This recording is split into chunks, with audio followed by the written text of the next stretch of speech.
você que orou por mim, pela Zenaide, muito obrigado, né? Tivemos um momento de descanso e cremos que Deus está nos conduzindo, isso é importante, né? Pedimos também que a gente não esqueça de orar pelo Haroldo, pai do presbítero Wesley, que vem precisando das nossas orações, né? Orar também pela Jennifer, no período de gravidez dela, tá bom? Mesmo assentados, eu quero ler a palavra de Deus, mas aquele irmão que gostar de ler a Bíblia em pé, fique à vontade, tá? Efésios 5, 15 a 21. Se você observar que tem alguém sem Bíblia e você puder emprestar a sua, né? Já aberto no texto, Efésios 5, 15 a 21.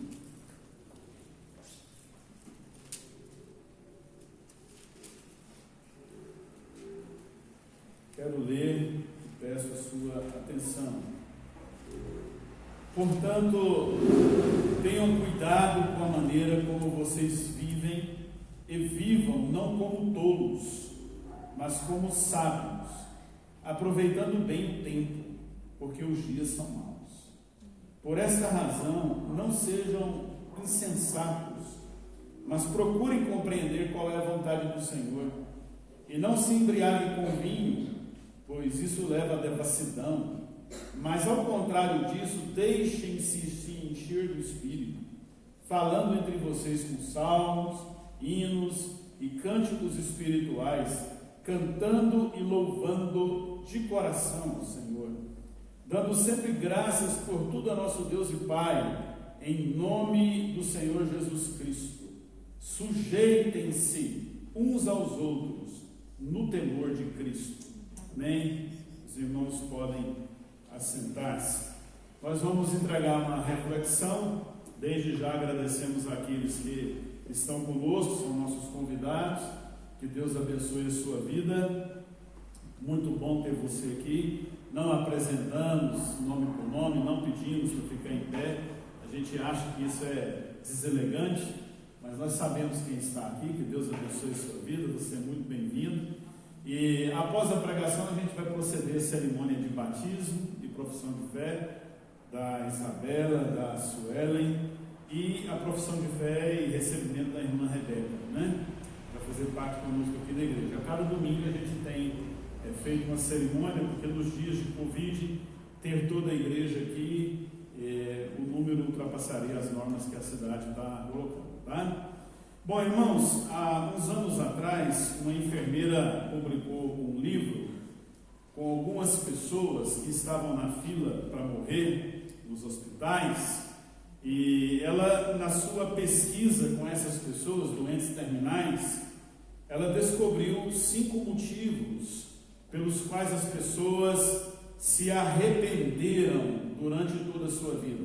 Então, a pessoa viveu sua vida, chegou no momento terminal, e ela tinha alguns arrependimentos, e essa enfermeira foi conversando ali naquele processo de morte para descobrir quais são alguns arrependimentos.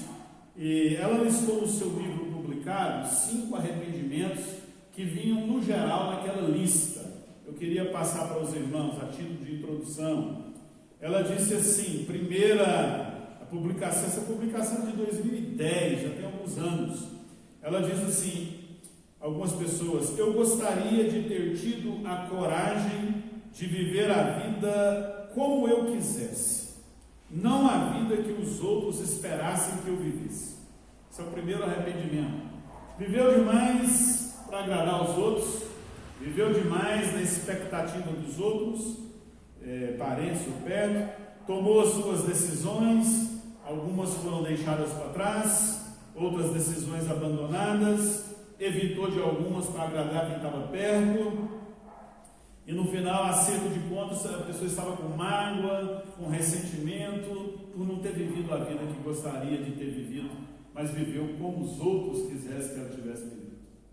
Segundo arrependimento que apareceu na lista, alguém disse assim: eu gostaria de não ter trabalhado tanto na minha vida, gostaria de ter convivido mais com a minha família, curtido os filhos que cresceram e agora se foram, e a minha vida foi para trabalhar, e eu vivi para trabalhar, não tinha tempo para mais nada.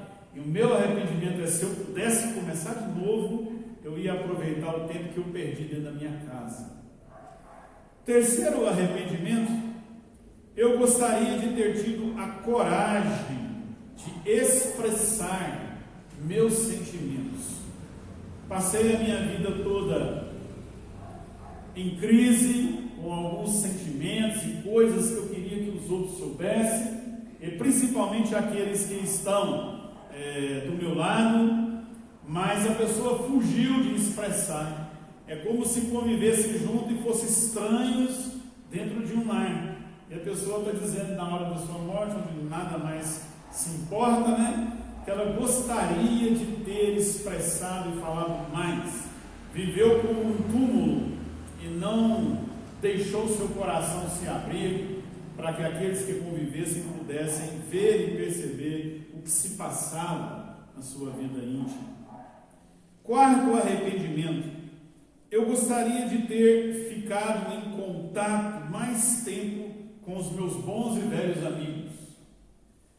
A amizade é uma coisa linda, e o tempo passa, parece que a gente quase não vê alguns amigos que a gente, quando encontra de vez em quando, ou aí pelo WhatsApp, a gente diz: e aí, velho, como é que você está, velho amigo, né? E a gente diz que o tempo não está dando para a gente passar mais tempo com as pessoas que nós amamos e que construímos uma história na vida.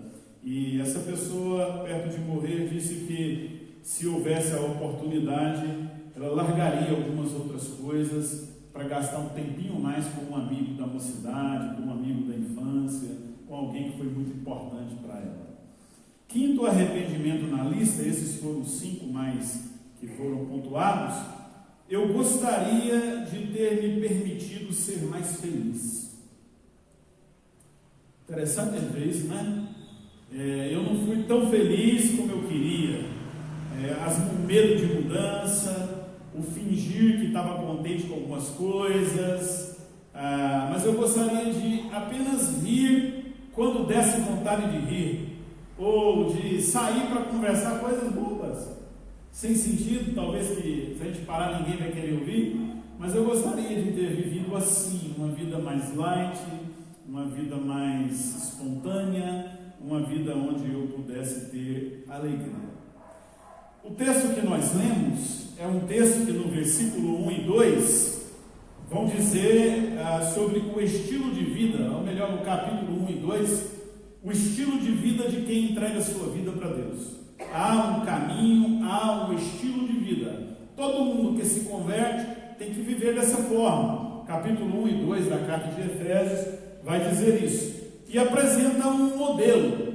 Não só deixa você com um jeito de viver, mas te apresenta um espelho para você olhar. E o modelo é Cristo. A todo momento nos 2 capítulos da carta vai vir: Cristo é o modelo, esse é o estilo de vida, Cristo é o modelo, largue isso, olhe para Cristo, faça isso, né? Nos 2 capítulos. Quando você chega nos versos 3 a 14 do texto que nós lemos, é apresentado 2 caminhos, luz e trevas. E sempre tem isso, já perceberam? Sempre tem no nosso meio luz e trevas, e sempre são 2 caminhos, 2 propostas que a gente vai seguir. Eu queria então, baseado nessa introdução que eu dei, entregar para os irmãos 3 decisões importantes que a gente tem que fazer na vida para não se arrepender durante a nossa vida.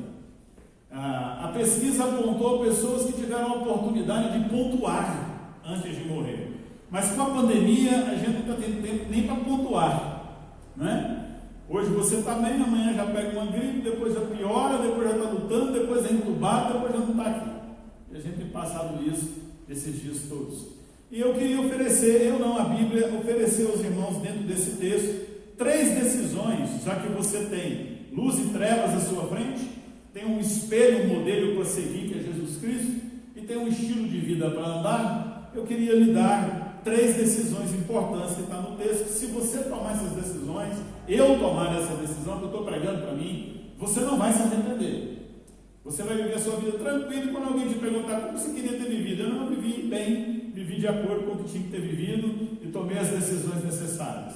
Primeira decisão para você viver bem e não se arrepender. O versículo 15 diz que nós temos que ter sabedoria, ou buscar a sabedoria. Diz: tenham cuidado com a maneira que vocês vivem. Ou outra tradução diz: busquem a sabedoria, porque ela vai lhes ensinar o caminho a seguir. Vocês já têm um estilo, já têm um modelo, e diante de vocês tem luz e trevas. Agora busque a sabedoria. E o que é sabedoria? Em todas as definições que a gente pudesse dar, eu quero dar uma bem simples, que eu venho falando ao longo dos anos na igreja. Uma pessoa inteligente é uma pessoa que aprende com os seus erros.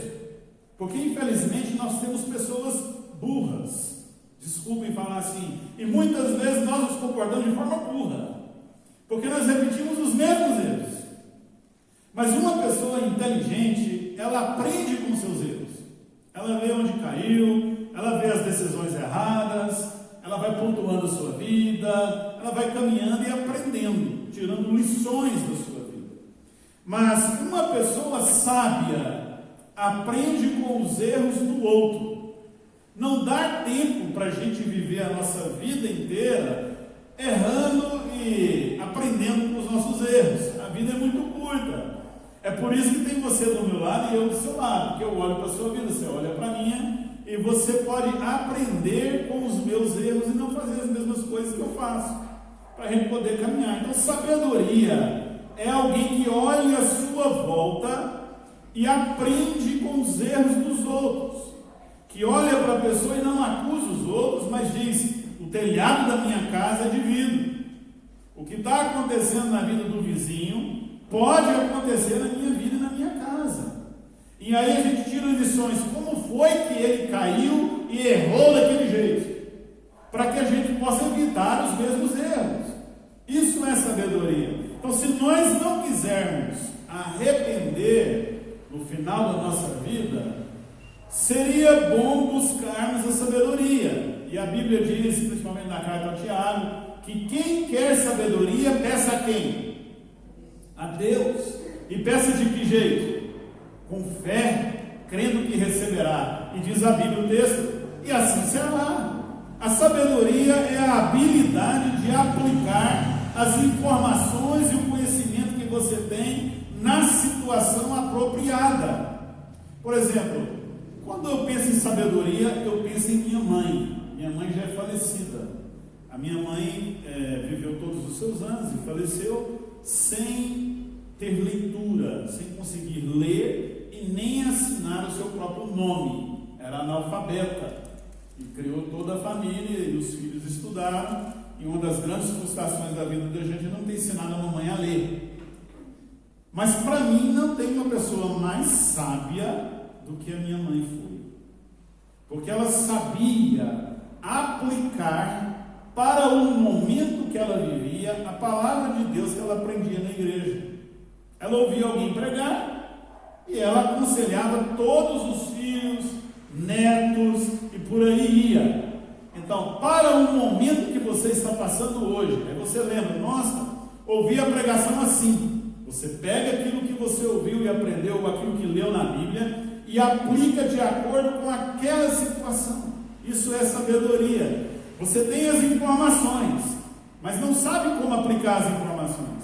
E a sabedoria lhe diz: olha, tome essa decisão agora, desse jeito. Então, sabedoria é a habilidade pelo Espírito Santo de, diante do perigo ou das coisas, aplicar com discernimento o que Deus quer para nós. Uma coisa é saber o que Deus quer, a outra coisa é como viver a vontade de Deus dentro daquilo que Ele quer. Isso é sabedoria. Então Deus tem um plano, e o versículo 17 vai dizer que a gente precisa aprender a compreender a vontade de Deus, ter discernimento para a vontade de Deus na nossa vida, não é? O fundador da igreja presbiteriana disse assim nos seus escritos, que o lugar mais seguro para um homem estar é no centro da vontade de Deus. Se você e eu descobrirmos o que Deus tem para nós enquanto vivemos aqui, esse é o melhor lugar que você pode estar. porque Deus nunca erra nas suas decisões. Sabedoria, então, é a habilidade de tomar decisões à luz do conhecimento da Bíblia de Deus, em cada momento específico da nossa vida, aprendendo com o erro do outro e com o sucesso do outro, a fim de não errarmos da mesma forma, a fim de termos resultados mais positivos na nossa vida. Isso é sabedoria. E a Bíblia diz que tem a sabedoria demoníaca, carnal, terrena e a sabedoria divina do Espírito Santo. E a Bíblia diz que eu e você temos a mente de Cristo. Então, se você pedir a Deus sabedoria para o momento do seu casamento, para o momento da dificuldade com o teu filho, para o momento da dificuldade que você está passando no trabalho, em qualquer lugar, Deus há de conduzir pela sua voz e sua palavra, lhe dando discernimento da melhor decisão que você tem que tomar. Isso é sabedoria. Se a gente fizer assim, a gente não vai ter motivo para arrepender quando tiver para morrer ou quando nem der tempo para arrepender, né, de algumas coisas. Segunda decisão importante, porque o sábio, e o texto diz que o nécio é aquele que não avalia com responsabilidade, mas lança-se na adrenalina do perigo. Pode ler o texto, vai dizer que o nécio é assim, não avalia nada, mas ele se lança. O sábio tem a habilidade de ver as coisas com sensatez, responsabilidade, bom senso e dependência divina. Esse é o sábio. Portanto, a segunda característica está no verso 16. Olha o que o verso 16 diz em algumas traduções. Precisamos aprender a remir o tempo, ou aproveitar oportunidades. A palavra remir o tempo, ela vem na época da Bíblia, quando um escravo era vendido e a pessoa andava pela praça, no lugar que estava vendendo, e ela queria remir o escravo, ela queria comprá-lo, salvá-lo e ter para ele, ser propriedade dele. Então essa palavra aparece no mercado livre na língua grega, no sentido de dar liberdade à pessoa. Quando o texto está dizendo tempo, na língua grega são dois tipos, é o cronos e o kairos. O cronos é o tempo geográfico. Se eu te perguntar que horas nós temos aí agora, nós estamos sendo marcados por um tempo, e o culto tem um tempo para terminar, não é um culto público.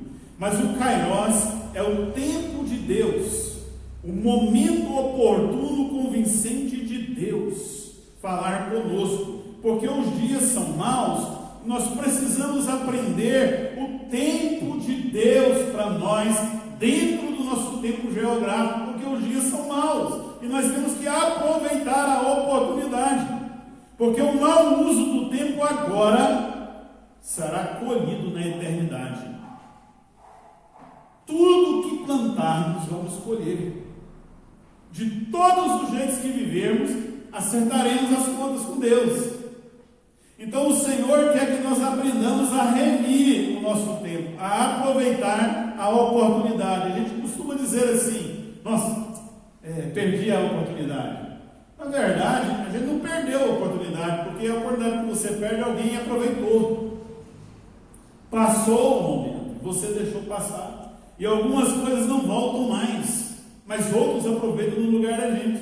E quando a Bíblia diz que a gente tem que ter, ou remir o tempo, aproveitar as oportunidades, é bem isso que na lista foi pontuado. Você tem uma família, você tem uma casa, aproveite a oportunidade de abraçar e beijar seus filhos, beijar a mãe, beijar pai, beijar avô. Aproveite o momento de almoçar junto, aproveite o momento de conversar. Peça a Deus coisas importantes a respeito de quem você ama. Tem uma mensagem de Deus, entregue a mensagem de Deus. Tem que corrigir, corrija quem você ama. Tem que apontar o dedo, aponte o dedo, diga que você está errado. Olha, Deus tem o melhor para você. Aproveite o tempo que você tem em suas mãos, porque ele não volta. E o tempo voa, ou nós voamos, diz a palavra de Deus, né? Então, se nós aprendemos a aproveitar as oportunidades que temos, nós seremos bem-sucedidos. Você é jovem, está aqui hoje, tem muita saúde. Ao invés de gastar a sua saúde e vigor para o caminho de trevas, aproveite o tempo que você tem para inverter o caminho, porque de tudo o Senhor vai dar conta, segundo a palavra de Deus. Vivemos de qualquer maneira, né? Tem até a música lá do Zeca Pagodinho, né? Deixa a vida me levar, leva eu. Para onde eu não sei. Porque quem deixa a vida levar, aonde você vai parar? Nas curvas da existência da vida. De repente você sai até da curva. A vida não pode deixa ela me levar. Você tem que aprender a viver a vida. E a viver a vida de uma forma bem, não viver a vida vegetando. Já viu alguém usando a expressão, eu estou matando o tempo? Estou vivendo? Vamos ver onde vai dar. Você está, na verdade, perdendo uma oportunidade que o outro vai aproveitar. A oportunidade que alguém usou. Então, se você não quer se arrepender, aproveite a oportunidade. Olha que interessante. Na ciência, quando alguém quer descobrir uma coisa, ele vai fazendo experimentos e a cada dia vai replicando os experimentos até ter os resultados corretos, não é isso? Se você pegar aí nas vacinas da pandemia, que ainda não temos um resultado de 100%, fizeram experimentos, que não teve tempo, mas foi replicando, né? Se tivéssemos tido mais tempo, a ciência poderia ser mais eficaz de tanto fazer experiências e colher aquilo que deu errado e aquilo que deu certo. E você vai ter aquilo que mais se replicar, você vai ter a experiência correta, a ciência trabalha sobre esses fatos, ok? Na arte, você já é diferente. Uma pessoa que cantar, compor um poema, alguma coisa, se você replicar o que ele fez, é pirataria. Porque trabalha com subjetivismo, não é isso? Não é com fato, é que são expressões do coração, não é isso? Remir o tempo vai mais para o lado do subjetivismo. Sabe por quê? Ninguém é igual a você que está aqui nessa noite. Todos nós temos uma digital diferente. Isso significa que você é exclusivo. O tempo que você perder, acabou. Não dá para replicar a experiência, não dá para viver a vida, ficar colhendo a experiência que deu certo, que deu errado. O que a gente faz?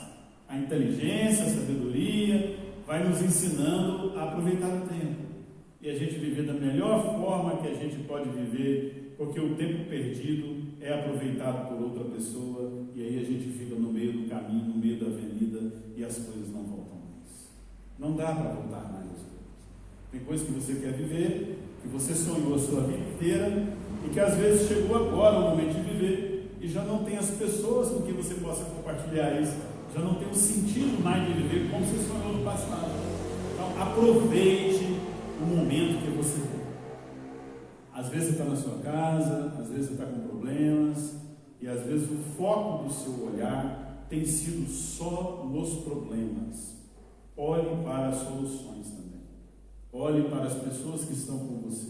Aproveite quem você pode aproveitar, porque a vida é muito curta e vale a pena depois chegar no final e dizer: vive bem, amei bem, aproveitei o máximo que eu pude a companhia de pessoas que eu amo. Terceiro decisão a ser feita, olha o verso 18, diz assim, para nós sermos enchidos do Espírito. Então, você busca sabedoria, primeira decisão, você aproveita oportunidades, procura remir seu tempo, está vivendo tempo perdido, procura remi-lo no sentido de, eu não vou desperdiçar mais a forma como eu tenho vivido, porque o que foi já foi, não tem jeito de voltar, mas no sentido de, agora eu vou aproveitar melhor o tempo que eu tenho, e seja cheio do Espírito de Deus, no versículo 18 está dizendo. Só que a tradução não é seja cheio, é deixe ser enchido pelo Espírito de Deus. Por que a Bíblia está dizendo deixe ser enchido pelo Espírito de Deus? Deus precisa da nossa permissão para nos encher do Espírito? O que a Bíblia está dizendo é que eu devo criar oportunidades para que o Espírito possa me encher. Quando você pega a primeira carta de Pedro, capítulo 3, verso 15, em toda a Bíblia, você vai ver que o crente precisa se santificar. Mas esse é o único versículo que diz que a gente tem que santificar a Cristo no nosso coração. Como que um pecador santifica o santo que é Cristo? A ideia do versículo é exatamente essa. Ele está dizendo, crie oportunidades na sua vida, colabore com Deus na sua vida, para que Deus possa te encher, te santificar, te honrar e Ele seja honrado. Deixa eu trocar ideias para a gente entender melhor. Você diz: eu quero ser cheio do Espírito, mas você não lê Bíblia. Eu não leio Bíblia. A gente não ora, a gente não confessa pecados, a gente não acerta relacionamentos, a gente não pede perdão, a gente vive com água. Como que Deus vai nos encher com tanto lixo na nossa alma? Não tem jeito. Ah, Deus, tira isso de mim, né? Tem pessoas que têm dificuldade de perdoar. Ah, Deus, tira essa dificuldade de perdoar a mim. Deus não vai fazer isso, meu querido, porque quem tem que fazer isso somos nós. Deixar ser enchido é: eu sei o caminho, eu sei o modelo, eu sei o estilo, e depende de mim tomar decisões para que Deus possa agir dentro da minha alma e dentro da minha vida. O lixo da nossa vida, quem tira é a gente. E o texto está dizendo isso. É uma decisão sábia para nós, porque senão nós vamos viver a vida inteira dentro da igreja dizendo: eu cantei, eu orei, eu fiz isso, eu fiz aquilo, mas eu não experimentei tua presença, eu fiquei cheio de ti. Então entenda que ser cheio do Espírito Santo não é o quanto eu tenho de Deus, mas é o quanto Deus tem de mim. Aonde Deus domina a minha vida, minha casa, minhas emoções, meus pensamentos, tudo que Deus domina de mim, eu digo: eu estou cheio do Espírito Santo. E aí ele faz uma comparação, mas é uma comparação com diferença. E o texto está dizendo: não vos embriagueis com vinho. Ele usa o exemplo da pessoa se embriagar e ficar bêbada e perder o controle, porque na época que a carta foi escrita havia o deus Baco, que era o deus do vinho, a qual eles cultuavam se embriagando e ficavam fora do controle. E a gente às vezes usa isso dentro da igreja para dizer: nossa, eu fiquei bebido, o Espírito Santo me tomou. Essa expressão é errada, porque o texto está usando duas comparações, duas coisas que são diferentes para mostrar um resultado. Ou seja, controlado pela bebida e dominado por um vício, você fica fora de si, você toma decisões erradas, e o texto vai dizendo que você se dá ao ridículo, você se comporta como um animal, você fala muito quando não tem coragem de falar quando está sóbrio. Tem gente que só fala quando está tomado por bebidas e fala tudo o que ele quer. Você fica como se fosse um animal bestial, fora dos seus comportamentos, desequilibrado. É até ridículo ver alguém embriagado. Agora, quando você é tomado pelo Espírito de Deus, o resultado é outro.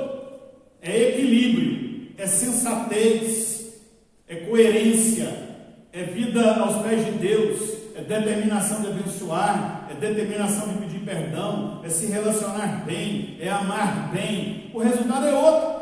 O que ele está dizendo é: ande por um caminho pelo qual quem possa te dominar seja o Espírito de Deus, e não qualquer outra coisa. E aqui ele está usando a ideia de bebida, mas é qualquer outra coisa. É gente que tem o hábito de mentir e vive uma vida de mentira e mentindo e escondendo coisas. É outros que vivem uma vida manipulando, controlando, dominando tudo, quer saber de tudo dentro da casa, e aí depois filhos casam, ainda quer dominar a vida do casamento de lá, ainda quer mandar na nora, ainda quer fazer isso e quer fazer aquilo. A Bíblia nos ensina a ser cheio do Espírito de Deus e dominar a nossa vida pelo Espírito de Deus.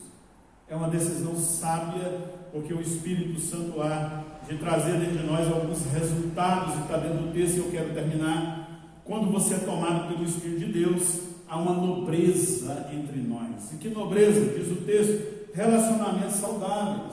Olha o verso 19: falai uns aos outros com amor. Vamos falar um ao outro, vamos ter diálogo, né? Vamos ter relacionamento. Onde o Espírito Santo ministra, há relacionamento curado, há diálogo, há conversa, há acerto, há bênção, porque o Espírito Santo está ministrando. A gente pode falar um com o outro, né? Às vezes nós somos tomados de discussões imbecis que vem dominando a nossa vida. A gente deveria aprender a deixar o Espírito de Deus tomar conta da nossa vida, para a gente aprender a conversar o que é útil. E o verso 19 diz que se o Espírito nos tomar, nós teremos uma vida de adoração, com hinos, salmos, cânticos espirituais. O pessoal adorava muito com salmos, na época da Bíblia, lendo os salmos, havia músicas dos salmos, hinos, e havia aqueles cânticos espontâneos que Deus dava na hora. Às vezes a pessoa começava a falar em línguas, outra coisa, e adorando, mas cada um falando e se edificando, porque onde o Espírito Santo ministra a construção na vida. Onde o Espírito Santo ministra, olha o verso 20, a gratidão. Olhem para a sua vida, eu vou olhar para a minha. Você tem agradecido mais ou reclamado mais? Dependendo do que você está fazendo, você vai ter a resposta. Se o Espírito Santo está te enchendo, ou se você anda vazio. A gratidão. Todas as vezes que o Espírito de Deus fala no nosso coração, a gente agradece. Hoje pela manhã, a informação foi dada para nós aí, o pessoal da África cozinhando couro, sapato para comer. Você tem arroz na sua casa? Mas a gente reclama do arroz e do ovinho frito. Não, hoje só tinha um arroz e um ovo frito. Quanto mais gratidão nós temos, mais presença de Deus nós temos.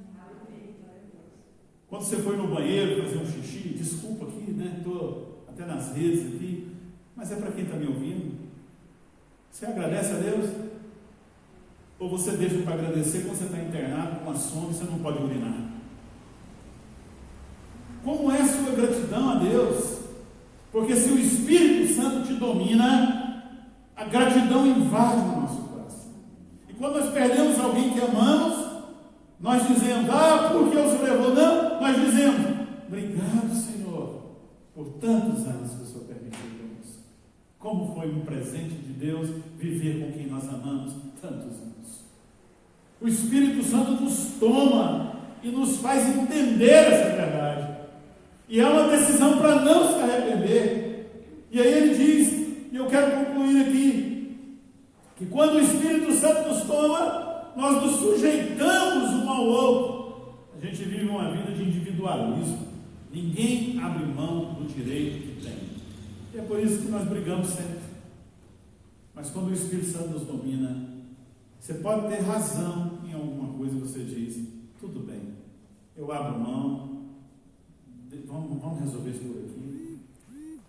E você cede o direito que tem, porque o Espírito Santo trabalha nessa construção na vida da gente, sujeitando um ao outro, construindo na vida do outro, abençoando a vida do outro. Portanto, queridos irmãos, eu termino dizendo que você tem um caminho, que é luz e trevas. Você tem um modelo, que é Jesus Cristo. E se você for convertido, você tem um estilo para viver. Então vamos tomar essas 3 decisões todo dia. Não é tomar decisão hoje e daqui a um mês a gente vê que não deu conta, aí a gente para e fala, não, esse negócio é muito difícil. Não. Vamos seguir o que Provérbios diz. O temor do Senhor é o princípio da sabedoria, ou é o primeiro passo. Mas preste atenção para mim fechar. Não é o primeiro passo assim, eu estou aqui, aí eu dei o primeiro passo. Ponto, já deu o primeiro passo, depois não dou conta. Não. É cada primeiro passo, essa é a ideia do versículo. Aí agora eu venho para cá. Primeiro passo, primeiro passo, primeiro passo. Toda decisão que você tiver na sua vida, se o temor a Deus estiver no seu coração, para cada passo, você será bem sucedido. E aí a gente tem a sabedoria, remir o tempo e cooperar com que o Espírito Santo encha a nossa vida. O Espírito Santo não vai encher quem está cheio de lixo. O segredo para ele encher, a gente tem que fazer uma lavagem na nossa vida primeiro, né? Ele dá a água, ele dá o sabão, a palavra de Deus é o sabão, a água é o Espírito. Mas quem é que tem que se banhar? Ou você já passou por algum momento de enfermidade, que você está na cama e alguém tem que te dar um banho, tem que te lavar, tem que te trocar? É ruim, não é? Mas como é bom você mesmo poder tomar um banho gostoso, né? E você ter o seu momento. Então o Espírito Santo te dá a água, que é a palavra, o sabão, e ele age na sua vida. Mas quem é que tem que tomar o banho? É nós. Limpar nossa alma, limpar nossa vida, limpar nossos pensamentos, dizer, Deus, enche-me. é uma sabedoria fantástica, é uma oportunidade fantástica, e você vai perceber que a vida será vivida com mais sentido, com mais razão e com menos tristeza, se essas decisões forem tomadas todo dia. E se amanhã você cair em um e, nossa, fracassei nessa decisão, avalie onde você errou, erga a cabeça e tente de novo. Todo o primeiro passo, mas tenha a consistência de decidir para fazer o que é melhor.